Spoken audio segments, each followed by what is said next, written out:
ओम नमः शिवाय. श्री शिवमहापुराण पार्वती खंड अध्याय 25. सप्तर्षींकडून पार्वतीची परीक्षा. श्री गणेशाय नमः.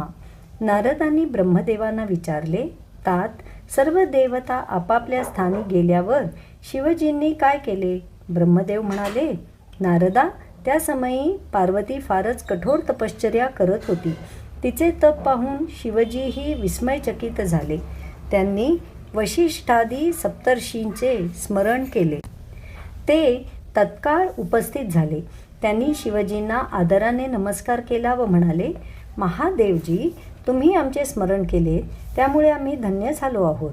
आम्ही तुमचे दास आहोत, तरी जे काही कार्य करायचे असेल ते सांगा. त्यांची विनम्रता पाहून शिवजी प्रसन्न झाले. ते म्हणाले, सप्तर्षींनो, तुम्ही सर्व चतुर आहात, माझे हित करणारे आहात. आता मी काय सांगतो ते ऐका. गौरी शिखरावर हिमालयाची कन्या दृढ तपश्चर्या करत आहे.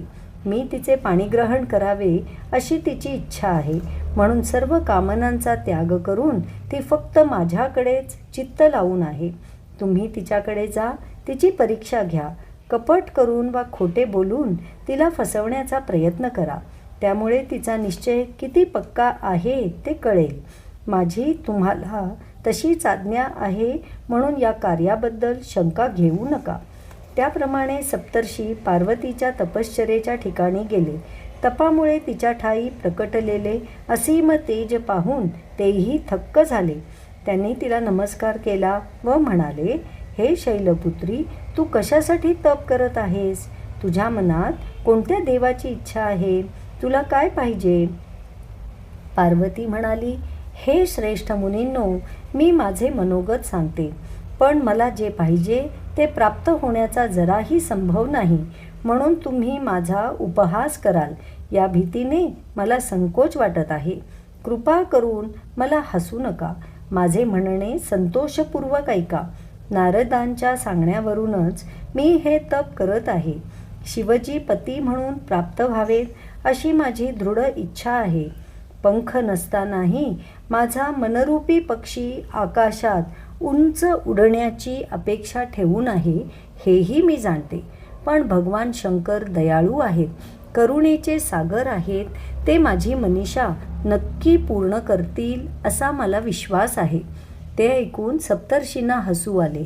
ते म्हणाले, पार्वती, स्वतःला विद्वान पंडित म्हणवणाऱ्या नारदांचे चरित्र तुला माहीत नाही? ते कळ लावणारे आणि दुसऱ्यांच्या चित्तात भ्रम उत्पन्न करणारे म्हणून कुख्यात आहेत. त्यांचे ऐकल्यामुळे नेहमी नुकसानच होते. तू विचारवंत आहेस. तुला कूटवादी नारदांचा अभिप्राय ओळखता आला नाही म्हणून नवल वाटते. आम्ही तुला त्यांची एक गोष्ट सांगतो, त्यावरून काय ते ओळख. ब्रह्मदेव पुत्र दक्षाने पिताच्या आज्ञेवरून 10,000 पुत्र उत्पन्न केले. ते पश्चिमेस नारायण सरोवरावर गेले. प्रजाची वृद्धी व्हावी या उद्देशाने त्यांनी तपश्चर्या आरंभली होती. पण नारदांनी त्यांना वैराग्याचा उपदेश केला.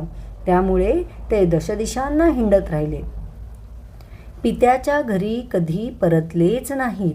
त्यामुळे दक्षाला फार दुःख झाले. त्याला नारदांचा राग आला. मग त्याने आणखी 10,000 पुत्र उत्पन्न केले. तेही तपश्चर्येसाठी नारायण सरोवरावर गेले. या महाशयांनी त्यांनाही कूटोपदेश केला. मग तेही आपल्या भावाच्या पाठोपाठ गेले. देशोधडीला लागले. या नारदांनी चित्रकेतू नामक विद्याधराला उपदेश करून त्याचे घर शून्य करून टाकले. प्रल्हादाला उपदेश करून हिरण्यकशिपूकडून त्याचा छळ करविला. असे आहेत नारद.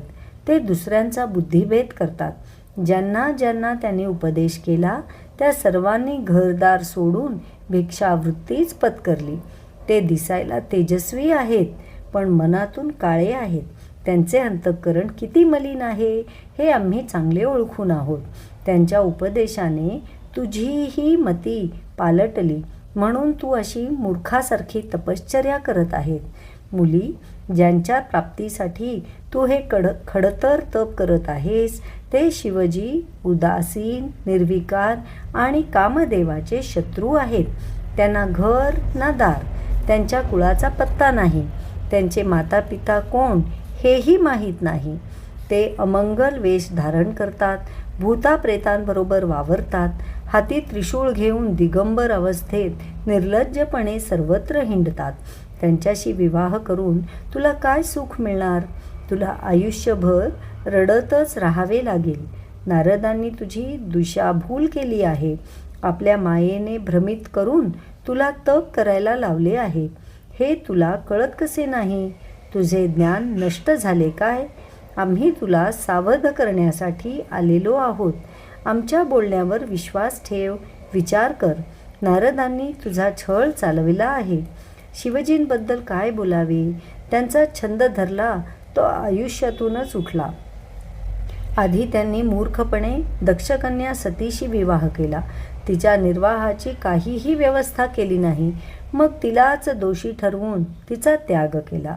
तिने देहत्याग केला तेव्हाही त्यांना काही वाटले नाही. ते एकटे आनंदात राहू लागले.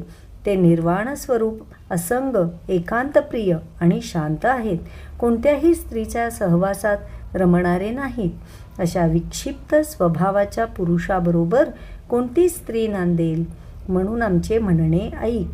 त्यांच्या प्राप्तीचा विचार सोडून आपल्या घरी जा. तेथे सुखात आनंदात राहा. तुझे कल्याण होईल. वैकुंठपती श्रीहरी हेच तुझ्यासाठी अनुरूप आहेत. ते सुंदर आहेत, ऐश्वर्यसंपन्न आहेत. तू त्यांच्याशी विवाह कर. सर्व सुखे तुझ्या पायाशी लोळण घेतील. शिवजी भणंग आहेत. त्यांच्याशी विवाह करण्याचा हट्ट तू सोडून दे.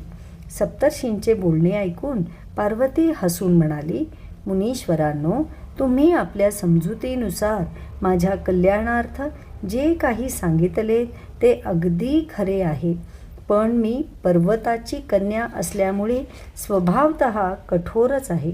म्हणून माझा दृढ विश्वासाचा मी त्याग करू शकत नाही. मी माझा हट्टही सोडणार नाही. मला क्षमा करा. मी तुमचे ऐकत नाही म्हणून माझा निषेध करू नका. नारदांविषयी तुमचे मत काहीही असले तरी ते माझे गुरु आहेत. त्यांच्या वचनांवर माझा विश्वास आहे. गुरुजनांनी सांगितलेले सर्व खरेच मानले पाहिजे. जो गुरुपदेशानुसार वागतो तो सुखीच होतो. त्याला कधीही दुःख होत नाही. मला तपश्चर्येचे फळ मिळो वा न मिळो, मी गुरुआज्ञेचा भंग करणार नाही. तुम्ही मला तपश्चर्येपासून परावृत्त करण्याचा जराही प्रयत्न करू नका. तुमच्या म्हणण्याप्रमाणे विष्णू सद्गुणी आहेत, लीलाविहारी आहेत. मलाही ते मान्य आहे. परंतु भगवान शिव हे साक्षात परब्रह्म आहेत. परम आनंदमय आहेत, निर्विकार आहेत. ते स्वतःच सर्वार्थाने पूर्ण आहेत. म्हणून त्यांना प्रपंचाची आवश्यकता नाही व त्यात त्यांना गोडीही वाटत नाही. ते आपल्या भक्तांसाठीच सगुण रूप धारण करतात. एरवी आपल्याला प्रिय असलेल्या परमहंस अवस्थेतच राहतात. ऐश्वर्य, सुखोपभोग व भूषणे इत्यादिकांची आवड ही माया आहे. शिवजी मायारहित असल्यामुळे त्यांच्या ठायी या वस्तुमात्रांविषयी आवड नसणे स्वाभाविक आहे. हा त्यांचा दोष आहे असे म्हणता येणार नाही. ते गुणातीत, अजन्मा, अलक्ष्य गती आणि विराट आहेत. केवळ भक्तीनेच प्रसन्न होणारे आहेत. सर्वांवर अनुग्रह करणारे आहेत. त्यांच्यापाशी धर्म, जात, लिंग असा भेदभावच नाही. श्री गुरु नारदांच्या कृपेमुळेच मला शिवतत्वाचे यथार्थ ज्ञान झालेले आहे. म्हणून तुम्ही वा अन्य कोणीही माझे मतपरिवर्तन करण्याचा प्रयत्न केला तरी मी तपश्चर्येपासून जराही विचलित होणार नाही. शिवजींनी माझ्याबरोबर विवाह केला नाही तर मी अन्य कोणत्याही पुरुषाशी विवाह करणार नाही. आजन्म अविवाहितच राहीन. एक वेळ सूर्य पश्चिमेला उगवेल, मेरू पर्वत चालू लागेल, अग्नी शीतल होईल, दगडांना फुले येतील, पण माझा हट्ट मी सोडणार नाही. शिवजींची प्राप्ती हेच माझे अंतिम ध्येय आहे आणि ते मी साध्य करणारच. पार्वतीने आपले मनोगत व्यक्त केले. सप्तर्षींना वंदन करून ती शिवस्मरण करत शांत उभी राहिली. तिची शिवप्राप्तीची तळमळ, गुरुवरील अढळ निष्ठा आणि उपासनेवरील श्रद्धा पाहून ते 7 मुनीश्वर अक्षरशः स्तंभित झाले. आश्चर्यमुग्ध होऊन तिच्याकडे पाहतच राहिले. त्यांनी तिचे कौतुक केले.